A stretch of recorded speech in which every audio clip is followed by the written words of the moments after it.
যেই ফ্যাসিস্টের দোসর জনাব রাষ্ট্রপতি প্রথম থেকে আমরা বলেছি, তার বক্তব্যের সময় বিরোধী দলীয় সংসদ সদস্যগণ ওয়াকআউট করেছিলেন। আপনারা অত্যন্ত হাস্যোজ্জ্বল ভাবে শুধু বক্তব্যই দেন না, আপনারা টেবিল চাপিয়েছেন। আচ্ছা, তাহলে এখন তাকে বিদায় করলেন কেন? কেন এতদিন তাকে লালন পালন করেছেন? নিশ্চয়ই এ কথা জাতি বুঝতে চায় যে এতদিন তাকে দিয়ে কিছু উদ্দেশ্য হাসিল করা প্রয়োজন ছিল, সেগুলো করা শেষ। এখন তাকে ডাস্টবিনে ছুঁড়ে ফেলার জন্য আপনারা আয়োজন করেছেন, কিন্তু ডাস্টবিনে ছুঁড়ে ফেললে হবে না, জনতা আওয়াজ তুলেছে, তাকে গ্রেপ্তারও করতে হবে। আমার এমন রাষ্ট্রপতি আসবে যদি তাকে গ্রেপ্তার করা না হয়। আজকে স্বরাষ্ট্রমন্ত্রীকে আমরা বলতে শুনি রাষ্ট্রপতির ব্যাপারে কোনো কিছু করা যায় না। কেন করা যায় না? রাষ্ট্রপতিকে আইনের ঊর্ধ্বে। আপনি তো সংবিধান কপচান, সংবিধানের দাড়ি কমা সেমিকোলন সব কিছু আপনি মুখস্থ তুলে ধরেন, অবশ্য দুই চারটা ভুল ভালো বলেন, আপনার ব্যাপারে তো কেউ কথা বলার সাহস করে না। পরে লবিতে এসে অনেকে আবার আপনার লোকেরাই বলে, মাসুদ ভাই অপেক্ষা করেন, আপনাদের কিছু করা লাগবে না, তার জন্য আমাদের বহু লোকেরাই রেডি হয়ে আছে। চুপ্পুকে সরানোর কথা তো বললেন, এখন বুঝছেন তো কিছুদিন পরে। আমি আজ আর একটা কথা বলে শেষ করে দিয়ে যাই। 70% গণভোটের রায় আজ বুঝছেন না, গতকাল বুঝেন নাই, তার আগের দিনও বুঝেন নাই, কালকেও হয়তো বুঝবেন না, পরশু হয়তো বুঝতে একটু সময় লাগবে, কিন্তু তারপরের দিন কিংবা তারপরের দিন এই গণভোট বুঝবেন, মানবেন। এই বাংলাদেশের মানুষ তা বাস্তবায়ন করেই মানবিক বাংলাদেশ বিনির্মাণ করবে। আমাদের একটা গ্লোরিয়াস পাস্ট আছে। প্রিয়নবী মুহাম্মদ রাসূলুল্লাহ সাল্লাল্লাহু আলাইহি সাল্লামের যুদ্ধের সময়, অভিযানের সময় চিকিৎসক বৃন্দ শুধু না, চিকিৎসক ভাই এবং বোনেরা, মহিলা সাহাবীগণ, এমনকি হজরত আয়েশা সিদ্দিকা রাদিয়াল্লাহু তাআলা আনহার মতো সাহাবীগণ রাসূল সাল্লাল্লাহু আলাইহি সাল্লামের সহধর্মিণীরা রাসূল সাল্লাল্লাহু আলাইহি সাল্লামের সাথে যুদ্ধে অংশগ্রহণ করে আহতদের চিকিৎসা দিতেন, পানি পান করাতেন, তাদেরকে সাহস যোগাতেন। আপনারা এটাও জানেন যে এক সন্তান তার হাতটা কেটে গেছে তরবারির আঘাতে, শুধু চামড়ার সাথে হাতটা ঝুলে আছে। এই অবস্থায় সে তার চিকিৎসক মায়ের কাছে ফিরে এসেছে। যখন মা তখন তাকে মনে করেছিল সন্তান বলবে, বাবা তোমার আর যুদ্ধে যাওয়ার প্রয়োজন নাই, তুমি তো আহত হয়েছ, তুমি এখন বিশ্রাম গ্রহণ করো। আপনারা নিশ্চয়ই সকলে ইতিহাস জানেন। মা তখন তাকে সামান্য একটু চিকিৎসা দিয়ে বলেছিল, যদি তোমার এই এক হাতের কারণে তুমি এখন এখানে দাঁড়িয়ে যাও, তাহলে গোটা বিপ্লবটা বেহাত হয়ে যাবে।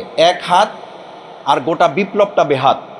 তোমার কাছে কোনটা গুরুত্বপূর্ণ? মা হিসাবে আমার কাছে তোমার হাতটা যত গুরুত্বপূর্ণ, তার কাছে আমার সামনে বিজয়টা অনেক বেশি গুরুত্বপূর্ণ। বাবা তুমি একটা কাজ করো, এই হাতটা তোমার পায়ের নিচে রাখো, টান দাও, ছিঁড়ে ফেলো, এটার কারণে তুমি এখন যুদ্ধ করতে পারছো না। তারপরে ছিঁড়ে ফেললো, যুদ্ধ করলো, বিজয় হলো। সম্মানিত উপস্থিতি, আমি খুব ছোট কর্মী 24শে জুলাই আন্দোলনের।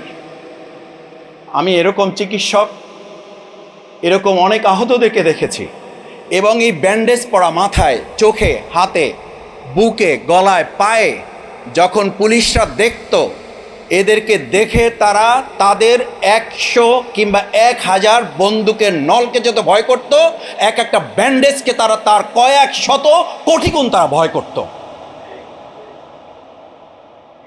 এবং আমি লক্ষ্য করতাম এই আহতদেরকে, আমরা বলতাম আপনারা পিছনের কাতারে থাকেন।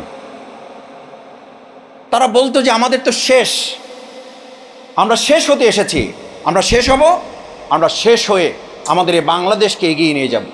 এই যে ঢাকা বিশ্ববিদ্যালয় আমাদের প্রিয় ভাই একটা চোখ হারিয়েছেন, আমি খুব দৃঢ়ভাবে বিশ্বাস করি ওই সময় এরকম চোখগুলো না হারালে, অন্ধ না হলে আমাদের বাংলাদেশটা 2024-এর 5ই আগস্টে আলোর দিকে না ফিরে আর একটা গভীর অন্ধকারের দিকে প্রবেশ করত।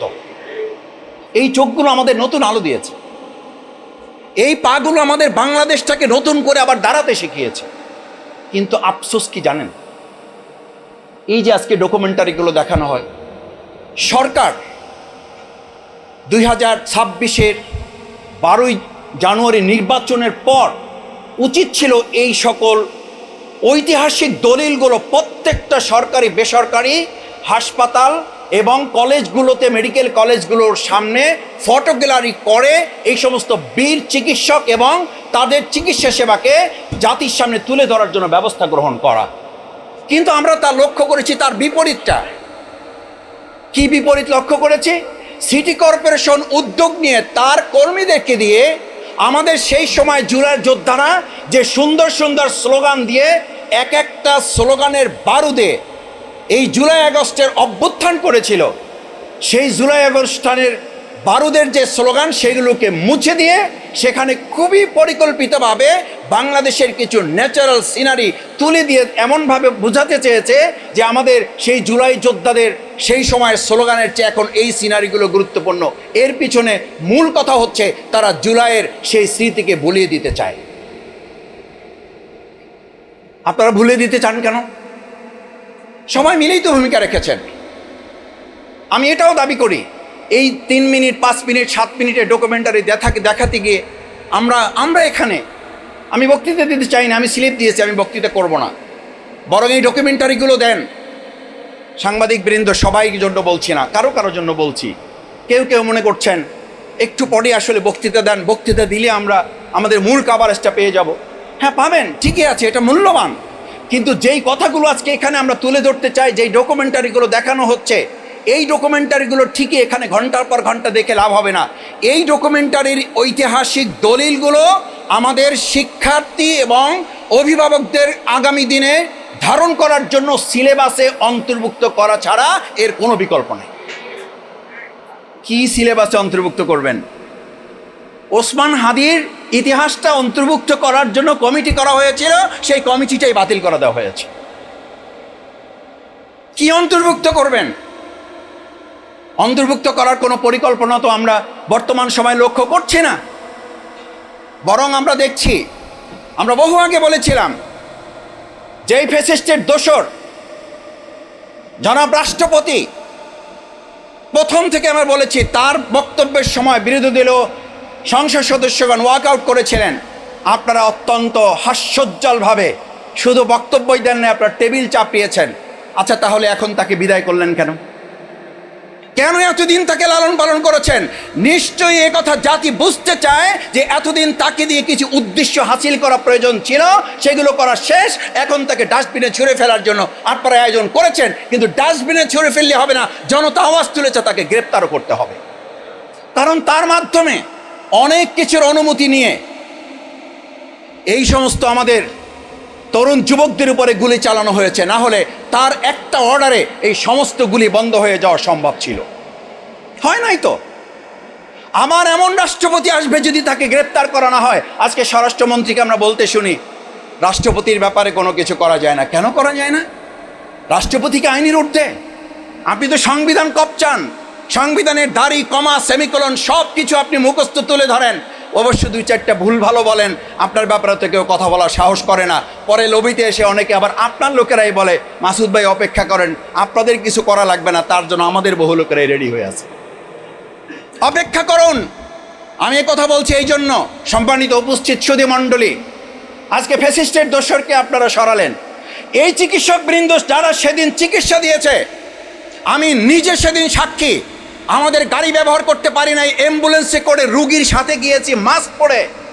সেখানে আমাদের যে চিকিৎসকরা চিকিৎসা দিয়েছে, ওই সময় ফ্যাসিস্টের লোকেরা তাদেরকে খাগড়াছড়ি, রাঙামাটি, বান্দরবন পাঠিয়েছেন। আর এই বর্তমান নতুন সরকার এসে ওই একই চিকিৎসকদেরকে রাঙামাটি, বান্দরবন, খাগড়াছড়ি, পার্বত্য চট্টগ্রাম তাদেরকে আপনারা বদলি করে দিচ্ছেন। বোঝা যায় ওই ফ্যাসিস্ট এবং আপনাদের মধ্যে তেমন কোনো পার্থক্য নাই। আমি কথা বললে তো একটু বড় হয়ে যায়, শেষ করে দেই। আমরা শুনলাম বর্তমান মহাসচিব উনি খুব সুন্দর করে বলছেন, আমাদেরকে যারা ফ্যাসিস্ট বলছেন তাদের জ্ঞানের স্বল্পতা আছে। তাহলে আমি জিজ্ঞেস করি, যেই চিকিৎসকরা সেদিন এই আহত জুলাই যোদ্ধাদের চিকিৎসা দেওয়া ডেড বডি ম্যানেজমেন্ট করতে গিয়ে যাদেরকে বদলি হতে হয়েছে, সেই একই চিকিৎসকদেরকে বর্তমান সরকার পুরস্কৃত করার পরিবর্তে তাদেরকে বদলি করছেন। আপনাদের ফ্যাসিস্ট হওয়া আপনারা বুঝতে পারছেন না, এটা বলার সীমাবদ্ধতা না, বরং আপনাদের বুঝার দৈন্যতা শামিল। আপনারা বুঝতে পারছেন না যে আপনারা ক্রমান্বয়ে ফ্যাসিস্ট হয়ে উঠছেন। সম্মানিত সুধী মণ্ডলী, শেষ কথা হচ্ছে, এই যে এত রক্ত, এত জীবন, এতগুলো সন্তান, এত ভাই হারালো, এই যে আমার বোন এসে এখানে কথা বলল, এই যে আমাদের চোখ হারা ভাই কথা বলল, এই যে আমাদের জীবন থেকে ফিরে আসা এক ভাই মৃত্যুর পথ থেকে ফিরে আসা কথা বলল, এই সমস্ত কিছুর মূল লক্ষ্য কী ছিল? আমরা একটা সংস্কার চাই। আমি এখানে দাঁড়িয়ে একটা কথা এর আগে বলেছিলাম, বিগত আওয়ামী ফ্যাসিস্ট সরকার ইসলামের কথা শুনলে তাদের মধ্যে ভয় তৈরি হতো, আর বর্তমান এই সরকারের কাছে আমি দেখি তারা সংস্কারের কথা শুনলে আটকে ওঠে, যেন সংস্কার আতঙ্কে তারা ভুগছেন। অথচ 31 দফা সংস্কার নাকি তারাই রেডি করেছেন, তারাই সংস্কারের মূল হোতা এবং সংস্কারের মূল প্রবক্তা তারা। যদি তাই হয় তাহলে সংস্কারে হাত দিয়ে আজকে ফ্যাসিস্ট সরিয়েছেন। আমরা খুব স্পষ্ট করে বলতে চাই, শুধু ফ্যাসিস্ট শাহাবুদ্দিন চুপ্পুকে সরিয়ে শেষ হবে না, বরং এই চিকিৎসা ক্ষেত্রে, সাংবাদিক ক্ষেত্রে, শিক্ষকতার ক্ষেত্রে, সচিবালয়ে সেখানে মেধা, দক্ষতা, যোগ্যতা, সততার পরিবর্তে যারা বিগত ফ্যাসিস্টের লেওন করেছেন, তাদের তোষামোদি করেছেন, তাদেরকে আবার পুনরায় বসানোর সমস্ত চক্রান্ত সম্পন্ন করে এই কাজগুলো আবার নতুন এই ফ্যাসিস্ট সরকার শুরু করেছেন। আমরা সেই জায়গায় আশা করি এই কাজগুলো না করে আসেন দল মতের ঊর্ধ্বে উঠে সততা, দক্ষতা, মেধা এবং যোগ্যতাকে মূল্যায়ন করে যদি আমরা এগিয়ে যেতে পারি, তাহলে 2024-এর জুলাই আগস্টে আমাদের যে শহীদ, আমাদের যে আহত পঙ্গুত্ব বরণকারী, আমাদের যে রক্ত চোখের পানি, এত ত্যাগ এবং কোরবানির মানবিক বাংলাদেশ বিনির্মাণ করার কথা ছিল, সংশোধন নয়, দাবি ছিল সংস্কার। একটা লাইন যদি চ্যালেঞ্জ করে বলে যায়, আমাদের সন্তানরা কোথাও রাস্তায় লিখে দাঁড়িয়েছিল সংশোধনের জন্য আন্দোলন। সাংবাদিকদেরকে সাক্ষী করে বলছে চ্যালেঞ্জ, আমি বর্তমান সরকারকে চ্যালেঞ্জ দিয়ে গেলাম, সংশোধনের জন্য আন্দোলন। এটা যদি দেখাতে পারেন তাহলে সংসদে আমাদেরকে কেন বলেন সংবিধান সংশোধন কমিটিতে আসেন। সংশোধনের জন্য তো আন্দোলন হয় নাই, আন্দোলন হয়েছিল সংস্কারের জন্য। সুতরাং সংস্কার না করে সংশোধনের কথা বলে মূলত জাতির সাথে প্রতারণা ছাড়া আর কিছুই নয়। চুপ্পুকে সরানোর কথা তো বললেন, এখন বুঝছেন তো কিছুদিন পরে। আমি আজ আর একটা কথা বলে শেষ করে দিয়ে যাই। 70% গণভোটের রায় আজ বুঝছেন না, গতকাল বুঝেন নাই, তার আগের দিনও বুঝেন নাই, কালকেও হয়তো বুঝবেন না, পরশু হয়তো বুঝতে একটু সময় লাগবে, কিন্তু তারপরের দিন কিংবা তারপরের দিন এই গণভোট বুঝবেন, মানবেন, এই বাংলাদেশের মানুষ তা বাস্তবায়ন করেই মানবিক বাংলাদেশ বিনির্মাণ করবে। সেই প্রত্যাশা ব্যক্ত করে, সেই প্রত্যাশা সারথি ছিলেন এই চিকিৎসকবৃন্দ। তাদের এই সেমিনারের আয়োজন করার জন্য ধন্যবাদ জানিয়ে আমার কথা শেষ করছি। আল্লাহ হাফেজ। বাংলাদেশ জিন্দাবাদ। ন্যাশনাল ডক্টরস ফোরাম জিন্দাবাদ। সম্মানিত উপস্থিতি,